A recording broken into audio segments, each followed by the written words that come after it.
no matter how good that funnel looks, he's probably not going to be traveling up and down it. So I want whatever funnels that I find to be connected to more things of high odds moving on past that location. Do you have examples that you could talk about from what you've seen, like filming wise? Like examples of some of those funnels, like what some of that you found in the past? Yeah, I mean, my favorite ones are whenever you can take like a really steep drainage system, multiple of them, and then you, like I'd mentioned it before, if you have multiple saddles, and that whole idea is off of a section of the terrain that I've studied, where there is multiple habitat diversity, and then there's a drainage that moves up from the south, one that kind of moves up from the northeast and in, and then there's multiple saddles. And from this one small location, it might be 250 acres of a block of timber, but connected to it on the other side, it starts funneling down in multiple other areas with semi-similar terrain. But really, the cool thing about this piece is to the north, it's a lot more traversable. There's not as many of these types of tight funnels, but to the south, it becomes really hard to travel, and then it becomes really kind of flat and open again, and easily traversable once again. But once you're coming to this whole kind of metronome of a lot of types of saddles and terrain features and whatnot, I don't know, I would just try to focus on that, because hunting the larger timber that kind of flattens out and whatnot, it's going to be a little bit more difficult. Can you talk to and explain, because I want to kind of simplify this, because there's a lot of people that watch and listen to the podcast that are also newer hunters, and they use the term funnel, okay, which, I want you to clarify, like, what do you describe a funnel? Mm-hmm. But also I want you to clarify, what do you call a funnel?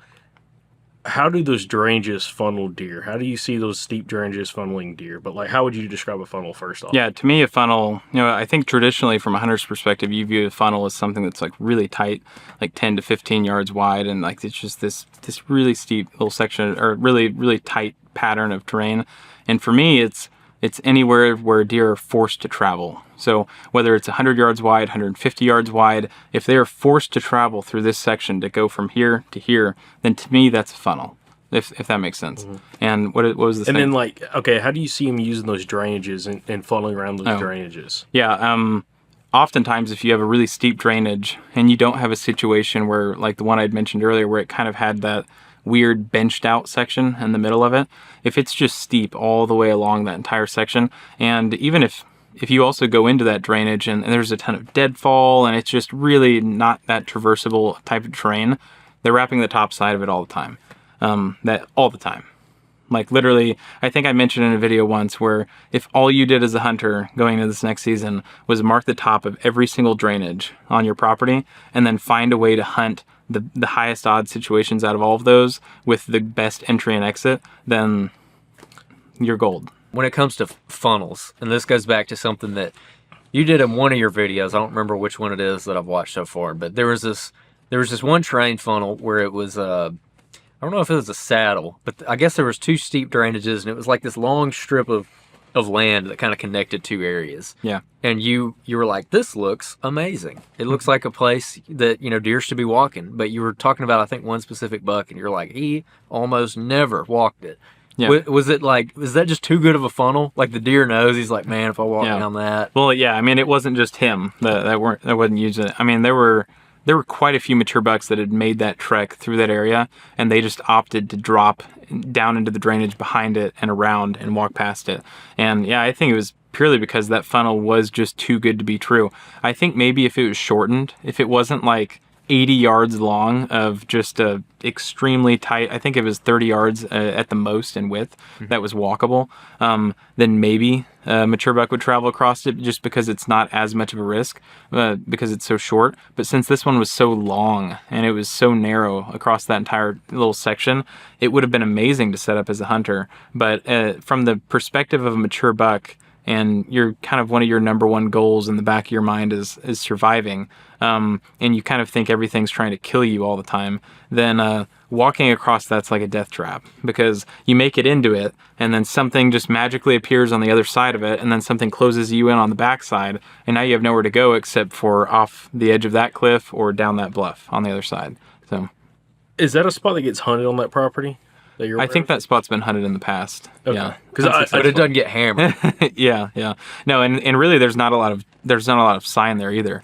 I think that there's some trails that move through it in a couple locations, just because whenever deer do walk through that location, then it kind of beats it down a little bit. And I've seen some does move across it, but rarely have I seen bucks actually move across that spot. So just to clarify, also, is it a saddle? No, I mean, I think technically it may dip down a little bit, but it's not a saddle because it's not traversable across it from the side. It's just this long stretch of, basically, if you had like a cliff on this side and a drain and more of like a bluff type situation on this side. It's this really steep kind of little spur peak type thing happening, ridge. connecting this large section of timber to this large section of timber on the left hand side. And you know, you could walk across, it's kind of like a bridge. You could walk across this little bridge, or you could walk down and around, and you're going to probably triple, maybe 4x the amount of time that you're going to travel, but you're going to be a lot safer doing so. And I think they opted for safety over convenience. And one thing we were talking about at breakfast that you enlightened us on is a cliff sheer drop. But you're saying that this technical definition of a bluff would be it's a steep slope with rock outcrops, but it's not like a sheer cliff. Yeah, I don't think so. Maybe don't put that in the video if I'm wrong, but I'm No, all you Alabama bluff guys, let us know in the comments. thinking bluff. I mean, whenever I go to a lake, then you know, a lot of times whenever people are jumping off those sheer cliffs, then they call them bluffs, like jumping off of the high bluff. But I don't know. Anyways, But it's just trying to instigate stuff. So how dare you? yeah, so basically it's like a bridge. And I'll Google it. How about that? No, don't worry about it. Don't worry. Was that It's okay. ChatGPT? It's okay. Yeah. so you're saying that you're seeing deer often rather than walk across this bridge like spine of a ridge. Yeah. They are quadrupling their distance because they just know. And- like, man, if yeah. I walk across that, I'm gonna get And effort too. They're using way more energy doing that. Yeah. yeah, because they're significant. losing elevation and then I'm assuming gaining and then it having to back. gain it back. Yep. Wow. Well, while we're talking about bluffs and cliffs, okay? Oh gosh. How do you see? Maybe talk to us a little bit more because talking as a funnel, because we've had a lot of podcast guests talk about this from all over the southeast and up the Appalachian mountain range. No, gotta make sure I You say better that. say it right. I can say it right. The guys in Virginia, North Carolina yell at me. How have you seen deer navigate around those, especially bucks? Like just overall general, navigate around them, the ends of them. Like, have you noticed anything or betting up against them, anything like that? Yeah, I mean, I've seen them bed kind of down off near them every once in a while.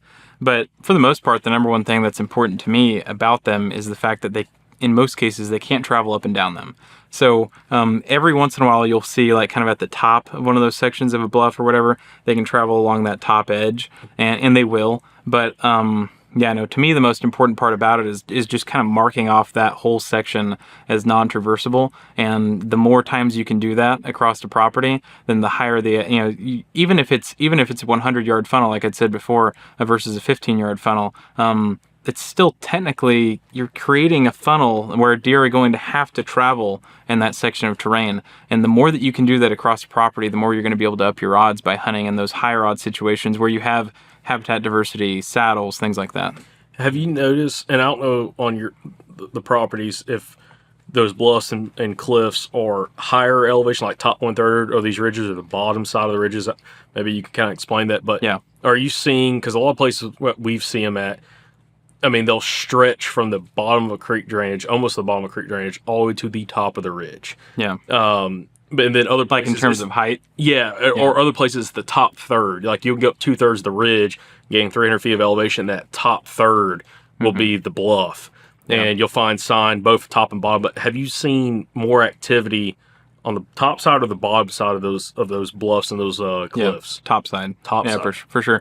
And one thing, the terrain feature that I would recommend looking out for, and some places won't have it, but if you do, is the 5 to like 8 foot little miniature cliffs that are just built into the side of a ridge. Mm-hmm. Those ones are really, really cool to pick out, because if you can find them, then it's just a sheer drop off in that location where, same thing as if you have like a creek that's just hollowing out this section and that bank is such a steep drop off. Every once in a while, if you walk up and down that creek, you'll eventually find the spot where they're kind of hammering it out, and that's where they go up and down, but really nowhere else. But in this situation with a little sheer cliff that's 5 to 8 foot, but they're not going to hammer out a section of that. They have to go around it. So if you're able to find those little types of features, that just small little tidbits where deer cannot travel up and down it and they have to move around it, and that's my favorite thing. But yeah, to answer your question, top side. Now, going back to the cliffs and bluffs, are they more at like the bottom third of these ridges, or are they more close to the top of the ridges?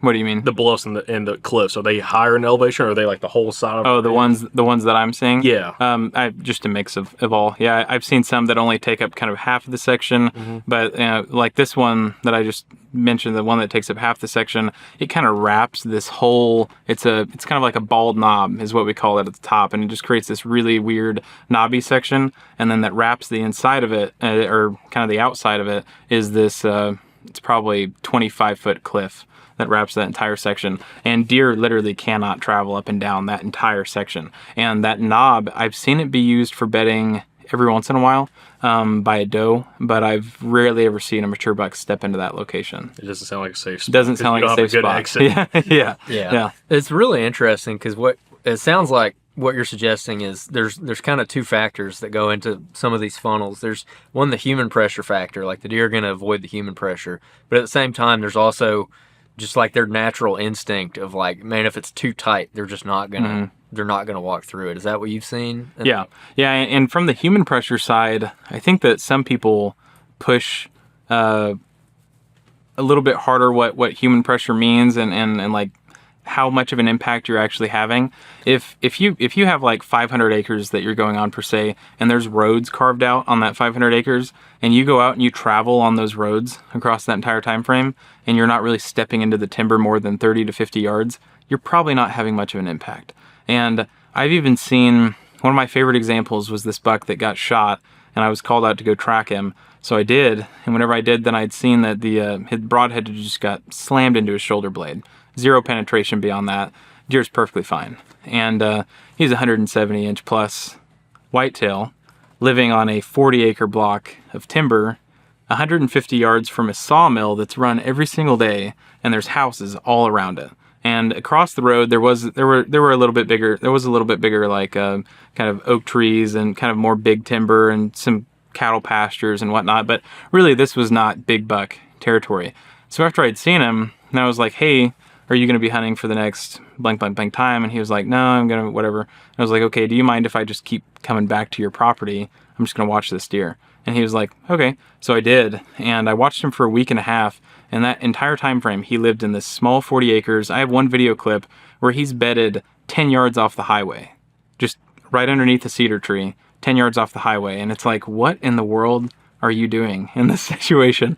And I think opening week of rifle season, a neighbor had actually shot him. He ended up walking out into the field edge and he got killed.